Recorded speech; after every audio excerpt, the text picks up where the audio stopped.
వచ్చాను అన్నట్టు. తిప్పి తిప్పి కొడితే నువ్వు 3 ఫీట్లు లేవు, నువ్వే పెద్ద పోటుగాడు లాగా ఆయన 3 ఫీట్లు ఈయన డైలాగులు. అరే మనది మనం మర్చిపోతే ఎట్లా? కొద్దిగా ఎత్తు కుర్చీలో కూర్చోగానే అంత టెంపర్ వస్తుందా? కొద్దిగా టెక్నికల్ ప్రాబ్లమ్స్ ఉన్నాయి నీకు కూడా. ఎత్తు షూస్ వేసుకొని ఎత్తు కుర్చీలో కూర్చోగానే పెద్దోడు అయిపోతావా? అమితాబ్ బచ్చన్ అయిపోతావా? నేను అదే అడుగుతాను. ఈరోజు మిస్ వరల్డ్ అని పెట్టాడు ఈయన. మిస్ వరల్డ్ అని పెడితే ఏమైంది? అందులో ఒక అమ్మాయి మిస్ ఇంగ్లాండ్. కాంగ్రెస్ వాళ్ళ దౌర్భాగ్యం వల్ల ఇద్దరు కాంగ్రెస్ నాయకులు నన్ను వేధించారు, ఒక వేశ్యలాగా చూశారు. ఇంత నికృష్టమైన ప్రభుత్వం ఎక్కడా లేదని ఒక ఆడపిల్ల, వేరే దేశపు అమ్మాయి ఆడకూతురు దరిద్రం అని చెప్పి మధ్యలో వెళ్ళిపోయింది.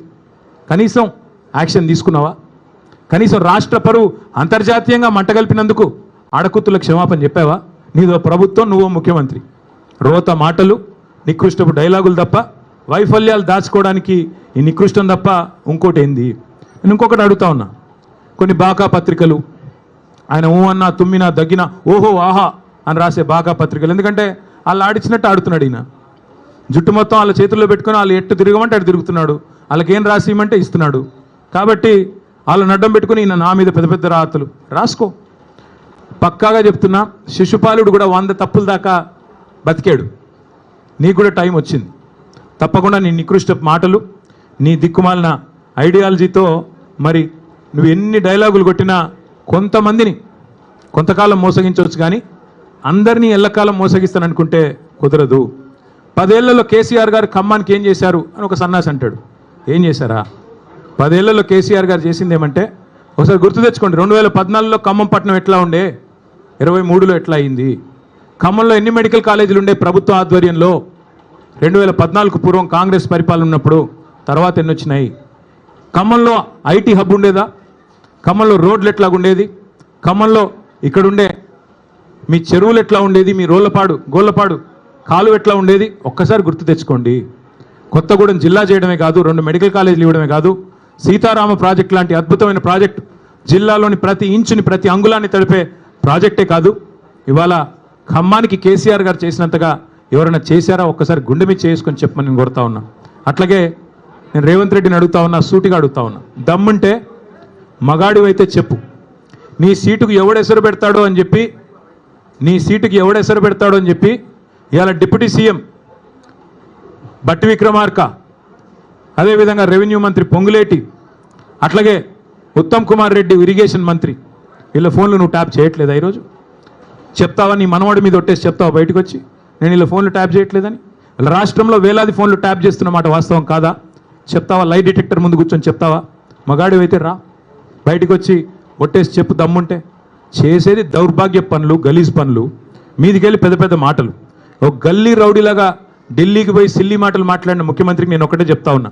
50 సార్లు పోయావు ఢిల్లీకి దాదాపుగా, ఇంకోసారి అయిపోతే 50, హాఫ్ సెంచరీ. 50 పైసలు వచ్చినాయి నువ్వు 50 సార్లు పోతే.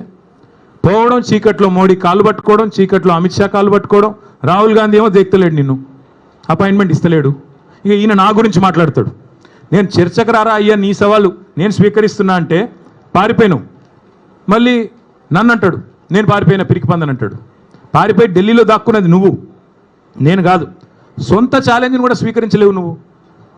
నేను ఇంకొక మాట కూడా అంటా ఉన్నా, నీకు ఎప్పుడు నువ్వు ఎప్పుడు కావాలంటే అక్కడ చర్చకు మేము రెడీ. నీ బాధల్లో ఏంటంటే హామీలు అమలు చేయలేవు, నీ వల్ల కాదు, చర్చించే దమ్ము లేదు. ఒక్కరు ఎక్కడన్నా ఒక ఆడబిడ్డతో మాట్లాడు, నాతో కాదు పర్లేదు. 2500 రూపాయలు వస్తుందా?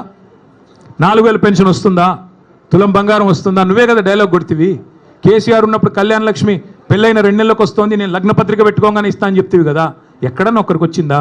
అందుకే ప్రజలకు కూడా నేను విజ్ఞప్తి చేస్తా ఉన్నా, ఈ పనికిమాలిన వితండవాదాలు పట్టించుకోబాకండి.